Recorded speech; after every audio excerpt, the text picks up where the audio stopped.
idadagdag po yung voting jointly as Congress and as Senate para mas mapabilis po yung mga pagbabago. Para po i-explain mas malalim ito, kasama po natin as his own private capacity po, isa pong abogado at dati po nating Vice Mayor, si Atty. Edison Bilo. Thank you, Rico. Maraming salamat, Rico, at kay Madam sa ating po Presidente. Maraming pong salamat. Nagpapasalamat po kami at binigyan niyo po kami ng konting oras. Mabilis lamang po ito. At alam niyo po ba kung bakit po kami umiikot ngayon? Kumakalap po kasi kami ng 3% signature. 3% ng lahat po ng signature ng botante sa siyudad ng Baguio. Registered voter. So yan po a minimum of 5,000. At ang provision po kasi ng Constitution, kung i-avail mo ang People's Initiative, ang kinakailangan po natin ay minimum of 3% per legislative district at 12% nationwide. So ano po kinakailangan natin? Dito sa Baguio, legislative district po tayo, minimum of 3%. Pero kinakailangan 12% po nationwide ang makuha natin. So that's around 8 million registered voter people.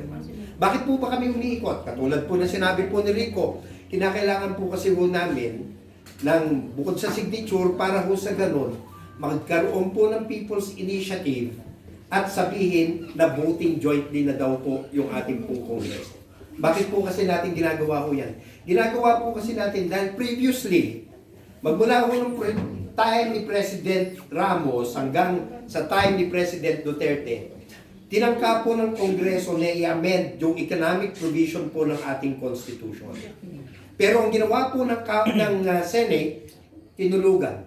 Hindi po inaksyonan. So ang nangyari po doon, nabinbin at namatay yung pong proposed amendment ng ating Constitution. Bakit po ba nila gustong i-amend yung economic provision na yan? Alam niyo po kasi, doon po sa 1987 Constitution na implement after the martial law, ang mangyayari po ngayon, yung mga foreign investors, foreign corporation, pwede lamang pong pumasok sa Pilipinas at mag-i-invest kung 60% ng kanila pong korporasyon ay pag-aari ng Pilipino. 40% lamang sa foreigner.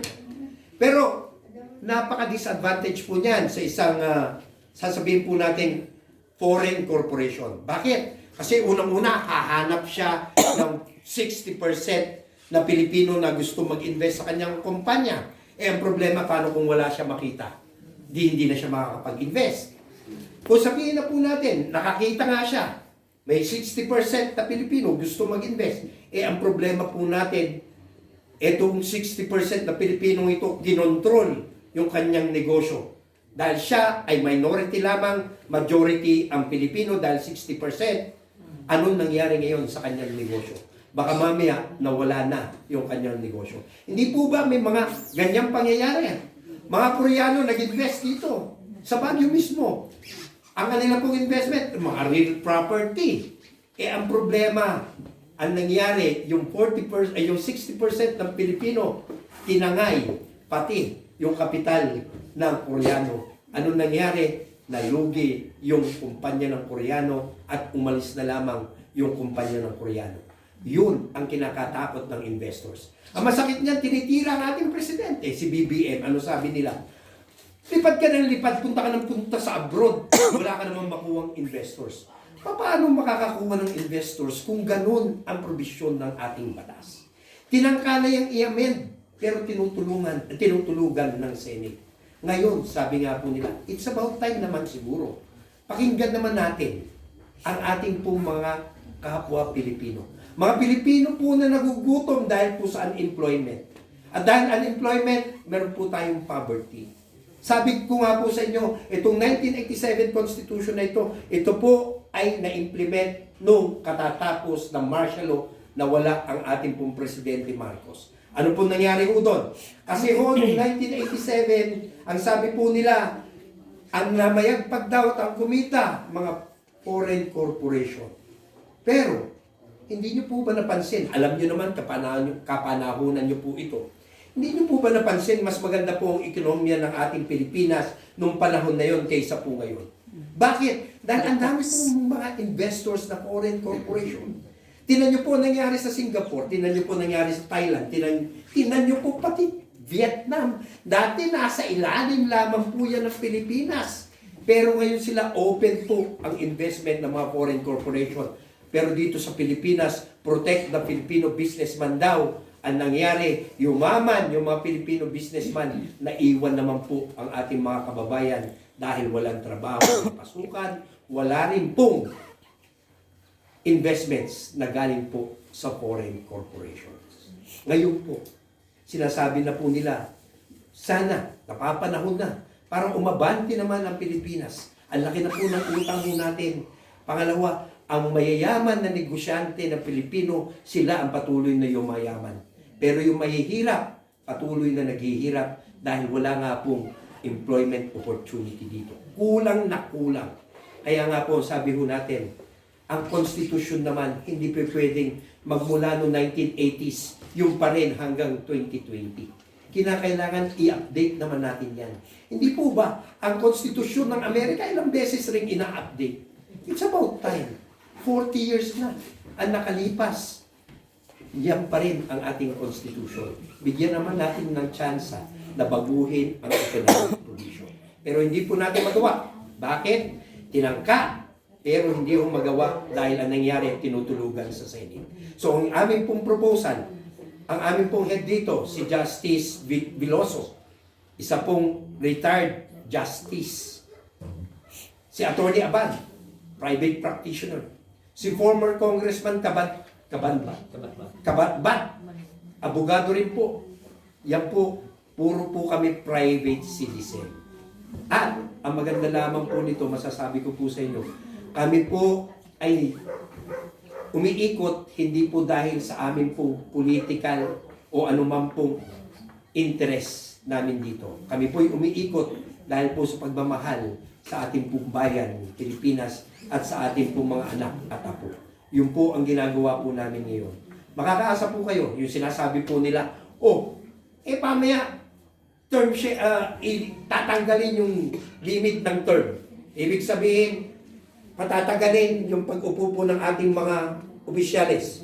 Alam nyo po, pagka ginawa po nila yon, kasama nyo po ako iikot dito sa Baguio, mga ngampanyang wag iboto ng yes, yung provision na tatanggalin yung term limit na yan.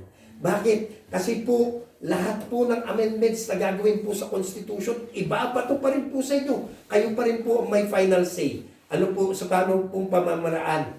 Nakalagay po kasi sa ating Constitution, lahat ng proposed amendments sa ating Constitution dadaan sa plebisito.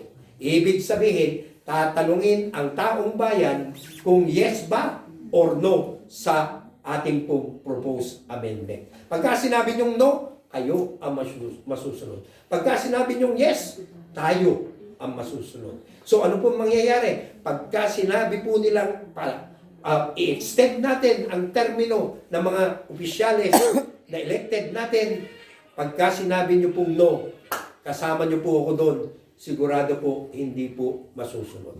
Pagka sinabi po nilang yes, masusunod po yan. Pero kung sabihin nga po natin no, bigyan naman po natin chance ang ating bayang makarecover sa pamamagitan po ng hayaan nating maamin yung economic provision na yan ng ating batas. Tayo po ang makikinabang. At yan po ang sasabihin ko po sa inyo. Ina-assure ko po sa inyo, pagka yung economic provision na yan na maamin, mas madami pong employment opportunities ang papasok sa ating pong mga kababayan. Yan po, ngayon po, ang kinakailangan po sana namin, humihingi po kami ng tulong, kung pwede po sana, pirmahan niyo po yung form. Bigay po namin sa kanila ang form na ito. Ito po, nasa kanila po, triplicate copies po ito. Kung mapapansin niyo po dito, nakalagay po dito ang inyong pangalan, first name, middle name, surname, ang inyong pong address, ang inyong pong precinct number. Pagka hindi niyo po alam yung precinct number, wag po kayo mabahala. Kami po maglalagay. Meron po kaming records, master list ng mga registered voters and their precinct numbers. And then, signature or tama. Ngayon po, pagkatapos po nito, at nakuha po namin ng 3% po dito sa Baguio, at nakuha po namin buong nationwide yung 12%, ipapasok po namin ito sa COMELEC. Ang COMELEC po, i-verify niya po yung mga signatures po ninyo. At titingnan rin po nila kung kayo po ay registered voter. At pagka nakita po nila na totoo yung signature po ninyo, totoo po yung precinct number po ninyo at registered voter po kayo, ang mangyayari po dyan, pagka nakuha po natin 3% at 12% nationwide, ang mangyayari po, yung pong panukala namin, idadaan po sa plebisito. Ibig sabihin, kayo pa rin po ang may final say dyan. Kayo rin po ang magsasabi kung yes or no. Kami lamang po, ang ginagawa lamang po namin ay yung proseso para po maipunta yan sa plebisito. Okay?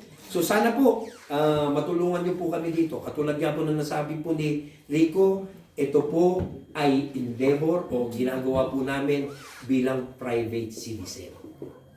Ngayon sasabihin niyo po, di pa dati kang politiko? Dati po, sa ngayon nga po, wala pa ho kung bakit tumakbo eh. Kasi po, may hinihintay pa po tayong appointment. Pagka binigay po sa akin yung appointment na yun, definitely, hindi na po tayo tatakbo. Mamimiss ko po kayo dahil sigurado mabay-base na po ako sa Manila. So yun po. At ngayon po, ito po yung amin pong hinihiling po sa inyo. Kung pwede niyo po, tulungan niyo po sana kami. At sasabihin ko po sa inyo, ito po ay para sa inyo, ito po ay para sa bansa, ito po ay para po sa ating pong mga apo at mga anak. Muli po, maraming salamat